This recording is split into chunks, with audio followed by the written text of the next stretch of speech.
Today we are going to discuss History Chapter 4, the Mughal Empire, and the topic is the Mughal emperors and their military campaigns.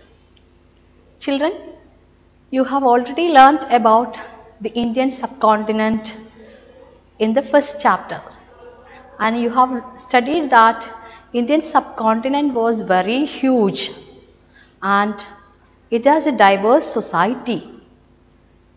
So it was really a difficult task for the rulers to rule such a huge territory. Okay, children, with a diverse nature. But it was made possible by the Mughal emperors. It was made possible by the Mughal emperors. And this chapter we are going to learn about the Mughal Empire. How did they start their Mughal rule in India? How did they capture and expand their territories over the subcontinent? Then who were the famous Mughal rulers?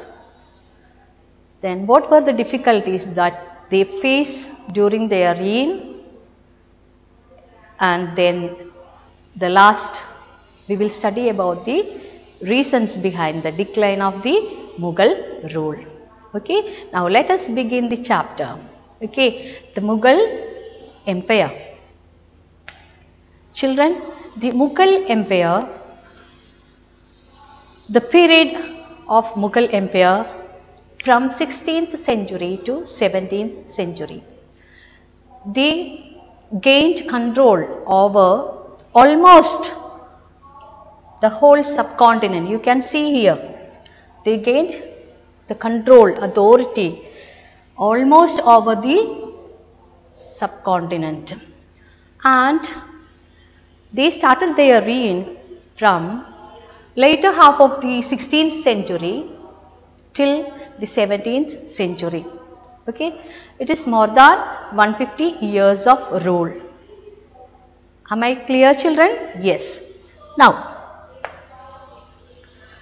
children, and they had their own ideas of governance and administration system, and they had left the subcontinent with their legacies, the Mughal rule legacies they left behind. Even today, the Prime Minister of the nation addresses on Independence Day from the Red Fort. You all know the Red Fort is made by the Mughal emperor, right? Yes. Now we are going to study who were the Mughals. Children, Mughals were not Indians. They came from Central Asia. They belonged to Central Asia. Who were the Mughals? The Mughals were the descendants of two great lineages of rulers. Okay, two great lineages of rulers. And the Mughals, from their mother's side, they belonged to Genghis Khan. Okay, from their mother's side, they belonged to the family of Genghis Khan, and from their father's side, they belonged to Timur. Okay, now we will see who were Genghis Khan and Timur. What is their past? Genghis Khan ruled over parts of China and Central Asia. Okay, Genghis Khan ruled over parts of China and Central Asia. He was a Mongol ruler and he died in 1227. Okay, 1227. Then the Mughals did not like to be called as Mughals. Okay, they did not like to be known as Mughals because, children, the memory of Genghis Khan, their ancestor, was associated with massacre of innumerable people.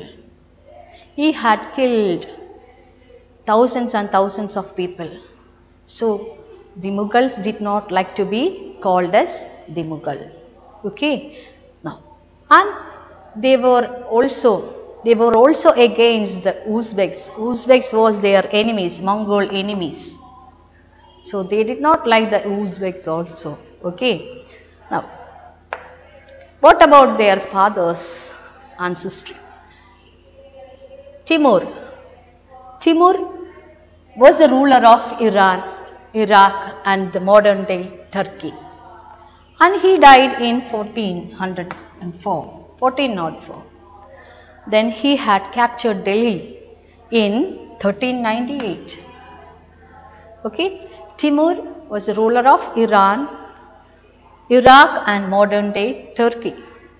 Then Mughals were very proud of their Timurid ancestry. They were always proud to be a Timurid descendant. And because their ancestor forefather had captured Delhi in 1398. This is the history of the Mughal family, okay, the Mughal descendancy. Now, who were the prominent Mughal rulers? The prominent and the great Mughal rulers were Babur, Humayun, the son of Babur, then Akbar, the successor of Humayun, now Jahangir, Akbar's son, next Shah Jahan, Jahangir's son, Aurangzeb. Okay, Aurangzeb. They were the great, very famous Mughal rulers. Now we will study about these great Mughal rulers one by one, okay, and their military campaigns. Okay, how did they extend their Mughal territory? Now, Babur, he was the first Mughal ruler. He was the first Mughal emperor. He founded the Mughal dynasty. And you can see he succeeded the throne of Fergana. You can see in the map, here is Fergana, okay, and it is in the Central Asia. He succeeded the throne of Fergana at a very small age, 12 years. When he was 12 years old, he became the ruler of Fergana. And after that, okay, the Uzbeks, I have told you, mentioned Uzbeks, right? So the Uzbeks, okay, due to Uzbeks invasion, okay children, Uzbeks had invaded Fergana and forced Babur to flee from Fergana. Okay, so he was forced to leave his throne. Then, after that, after some years, he seized Kabul. He seized Kabul in Afghanistan. Okay, you can see Kabul. He seized Kabul. After some years, he seized Kabul in 1504. Then, after that, he came to India and defeated Delhi Sultan Ibrahim Lodi. He defeated Delhi Sultan Ibrahim Lodi at Panipat and captured Delhi and Agra. Here you can see Panipat. He came to India, Babur came to India and attacked, and he defeated Delhi Sultan Ibrahim Lodi at Panipat. Okay, and he captured Delhi and Agra. Okay, this is how the Mughal Empire started. Okay, that was the beginning of the Mughal Empire. Then he also defeated Rajput rulers and allies at Kannauj. He defeated the Rajput rulers at Kannauj. Now he expanded the territory. Then this is the territory of Mughal empire under Babur. You can see here this pink shaded part. Okay, this is the reign of Mughal ruler Babur. This is Babur's dynasties. Okay, children. Now, next, the successor of Babur, Humayun. Okay, Humayun became the ruler in 1530. Till 1540 he ruled the Mughal dynasty. Okay, and he divided his inheritance according to the will of his father among his brothers. To all his brothers he divided the kingdom. One of the brother, Mirza Kamran, he revolted against Humayun. He rebelled against Humayun, and Sher Khan was an Afghan ruler. Okay, he was ruling that time. He was ruling Bihar, so he belonged to an Afghan family. Sher Khan defeated at Chauha.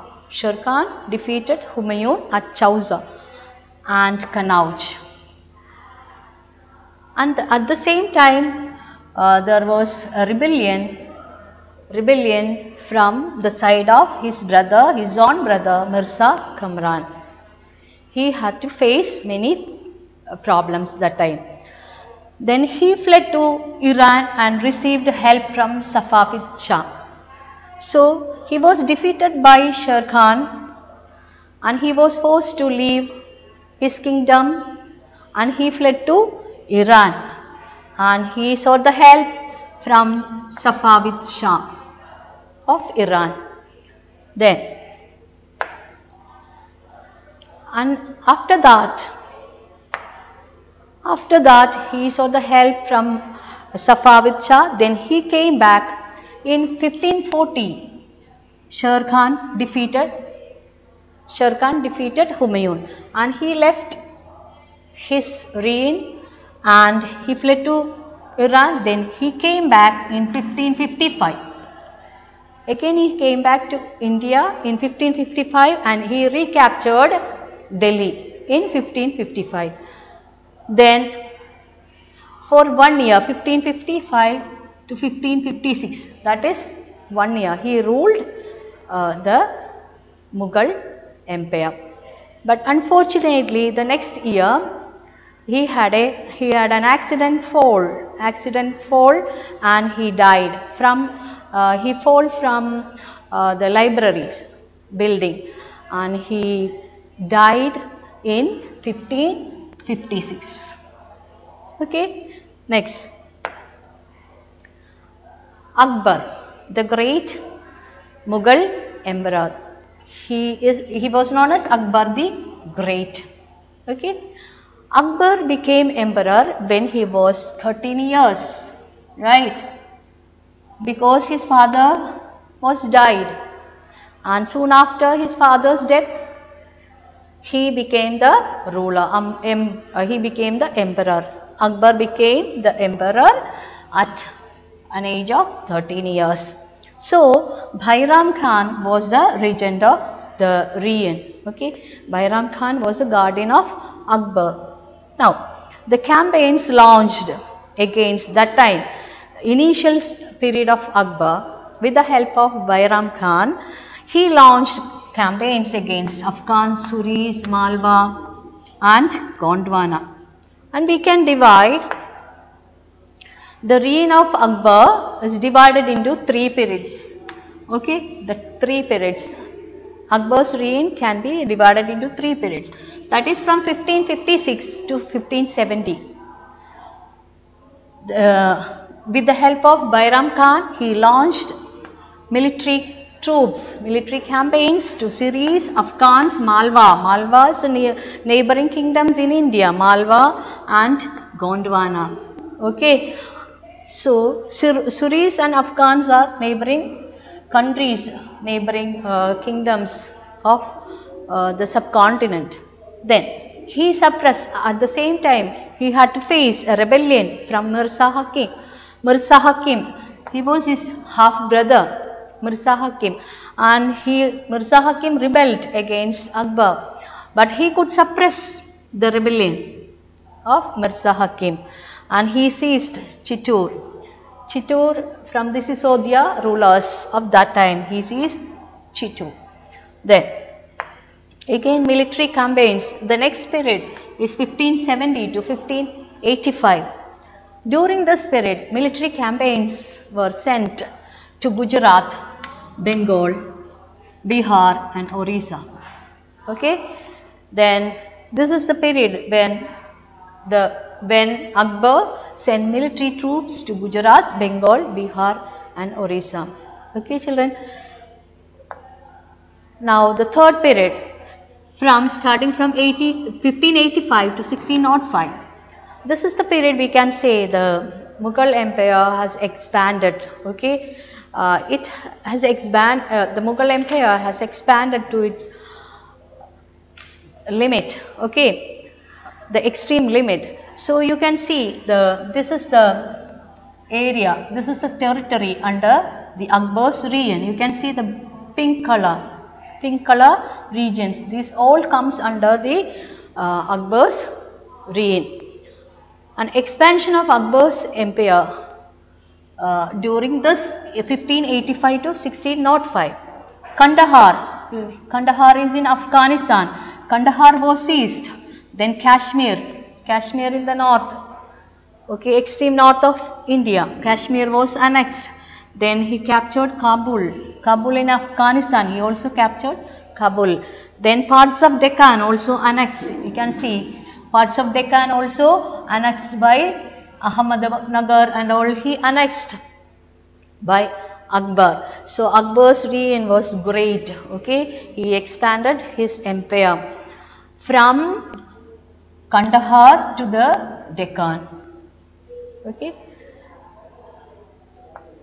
So now we have studied about the three great Mughal emperors, like the founder of Mughal Empire, Babur. Then we have seen his son. Who was his son? Yes, Humayun. Then next successor was Akbar. Now we have studied their military campaigns also. Okay children, then we have studied about their descent, who were Mughals, okay, who were their ancestors. So with that, topic is over. Now we will continue with the new topic. Okay, we will continue the rest of the Mughal emperors in the next class. So you have to read page number 45, the Mughal Empire. Chapter begins in page number 45, 46, then 47, then 48 you want to read up to Akbar. Okay. Now we will study Jahangir, Shah Jahan and Aurangzeb in the next class. Okay children, hope all of you understood. Thank you.